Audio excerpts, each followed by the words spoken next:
ముఖ్యమంత్రి జగన్మోహన్ రెడ్డి మాది పేదల ప్రభుత్వం, పేదలు సంతోషంగా ఉండాలి మా ప్రభుత్వంలో అంటున్నాడు.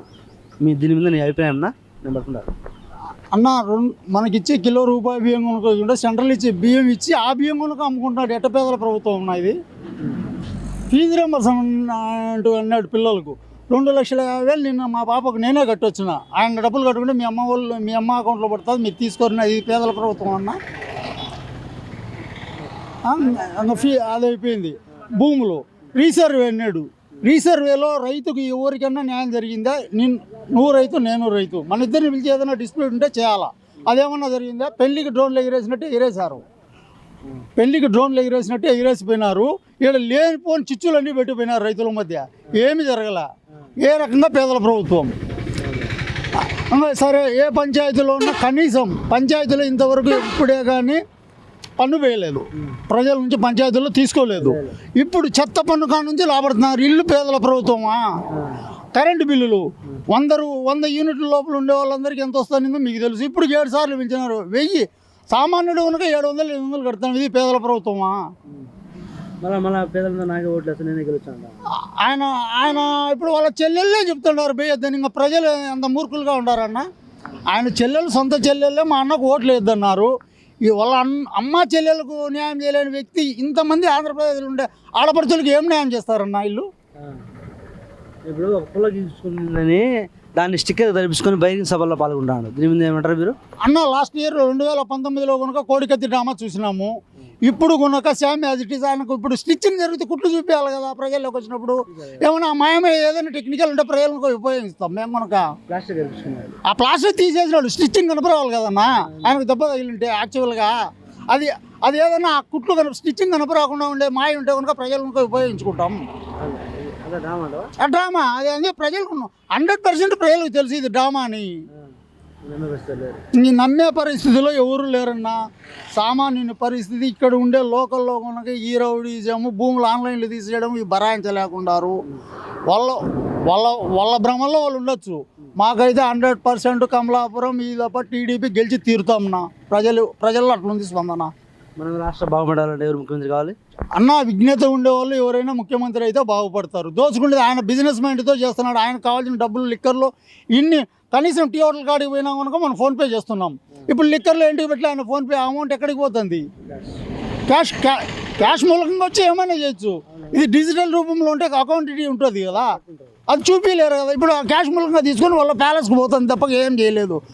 60 రూపాయలు ఉండే ఒక నాసిరకం ఇచ్చి ఎంతమంది కిడ్నీ బాధితులు ఉన్నారు, ఎంతమంది లివర్ బాధితులు ఉన్నారు తాగేవాళ్ళు మీకు అందరికీ తెలుసు. ఇది అది కనుక మందు తాగేవాళ్ళు అడిగితే కదా దాని గురించి బాగా క్లారిటీగా చెప్తారు.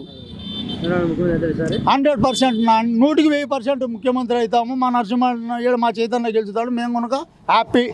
ఎలా ఉంది నా జగన్ పాలన? జగన్ పాలన అక్రమాలు, అన్యాయాలు, దౌర్జన్యాలు, మోసాలు, టెక్కలు అన్నీ వాళ్ళ ఇష్టం వచ్చిన వాళ్ళ రాజ్యం, వాళ్ళది ప్రభుత్వం ఉంది కాబట్టి వాళ్ళు ఎన్నైనా అరకరం చేస్తాను.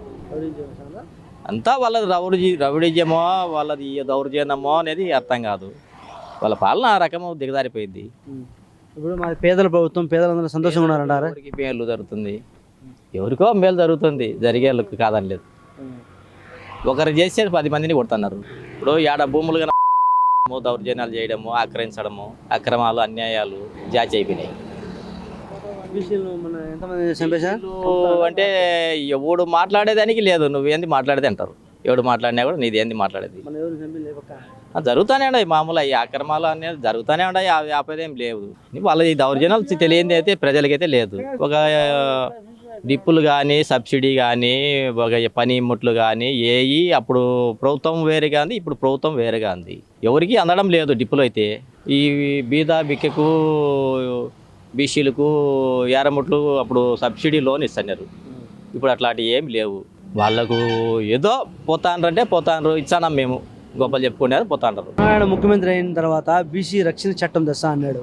దీని మీద నీ అభిప్రాయం? చేయాలి, అడిగిరికి చేయాలా, చేస్తాడు. ప్రజల్లోకి వచ్చింది లేదు, ఎవరు చూసింది లేదు. ఎప్పుడు వచ్చాడో దొంగ మాదిరిగా అయిపోయింది వాళ్ళ పాలన అయితే. ఎప్పుడు వచ్చాడో ఎప్పుడు పోతాడో తెలియదు. బసారణ కూడా రావడం లేదు పెద్దగా. వాళ్ళు చేస్తానంటే చేస్తాను, పోతాండ్రు. కమలాపురం అయితే పుత్తాన్ని నరసింహ చైతన్య వస్తాడు. మన రాష్ట్రం బాగుపడాలంటే రాష్ట్రం బాగుపడి చంద్రబాబు ఉండాలా. ఎలా ఉంది జగన్ పాలన? బాగలేదా? మా చంద్రబాబు నాయుడు ఉన్నప్పుడు బాగున్నది. నాకు ఇప్పుడు 65 ఏళ్ళు వయసు, 10 ఏళ్ళు వయసు వచ్చిన మందు అవుతానా. ఇప్పుడు మందులు ఇప్పుడు 11 ఒక రకం ఇస్తున్నాడు, మధ్యాహ్నం ఒక రకం ఇస్తున్నాడు, సాయంత్రం ఒక రకం ఇస్తున్నాడు. ఆ మందులు తాగి హెల్త్ మందులు తాగి జబ్బులు వచ్చి పోతున్నారు. అది అందుకు చచ్చిపోతున్నారు. మనం ఏమన్నా పెట్టుకోవాలని లోన్లు పెట్టుకోవాలని అది ఇవ్వడంలే, డిప్పులకు ఇలా బీసీలకు నేను చాలా మేలు చేస్తాను అంటున్నాడే. ఏమి చేశాడు? ఎర్రముట్లు ఇచ్చారు బీసీలకు, ఏమి ఇలే మాకు పనులు ముట్లు ఇలా ఏది ఇలా నాకైతే లేదు. ఇప్పుడు వైసీపీ ఎమ్మెల్యే రవీంద్ర రెడ్డి ప్రజల్లోకి వచ్చి ప్రజల సమస్యలు దొంగ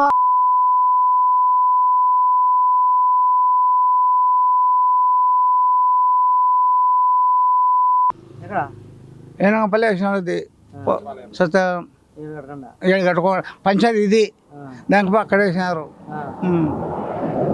3 నెలలు పెడితే రౌడీలు అంట, వాళ్ళు రౌడీలు పెట్టుకున్నారు. మెయిన్ రోడ్డు ఆయనే కదా, అసలు రోడ్డు ఎవరు? ఆయన అసలు రౌడీ మిమ్మల్ని ఎవరు అంట అంట వాడుకుతున్నారు. చిల్లర పని చేసుకుని తినాలని వాడుకుతున్నారు. అది ఇప్పుడు వచ్చే ఎన్నికల్లో మీ నియోజకవర్గంలో ఏ పార్టీ అభ్యర్థి గెలుస్తారంటావు? తెలుగుదేశం గెలుస్తుంది అనుకోవడం. తెలుగుదేశం 3కి 3 మార్లు గెలుపు. మన రాష్ట్రం బాగుపడాలంటే ముఖ్యమంత్రి చంద్రబాబు నాయుడు కావాలా.